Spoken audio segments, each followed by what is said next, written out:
c'è un'altra piaga da debellare, quella delle morti sul lavoro in Veneto, vittime più che triplicate a fine febbraio di quest'anno rispetto all'anno scorso, con un'incidenza della mortalità al di sopra della media nazionale. Numeri allarmanti elaborati dal gruppo di esperti dell'Osservatorio Vega di Mestre. Vediamo Lucia Cappelletti.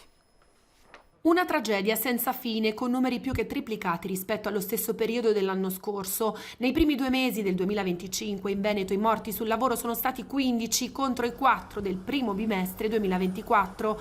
La regione è seconda solo alla Lombardia per numero di decessi. A dirlo i dati dell'Osservatorio Sicurezza sul Lavoro e Ambiente Vega.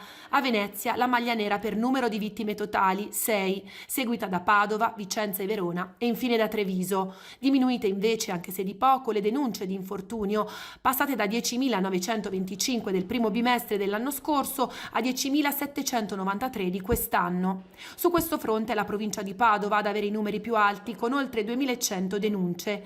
Il settore più colpito in Veneto rimane quello manifatturiero, per poi passare a quello edile, commercio, trasporti e magazzinaggio e sanità.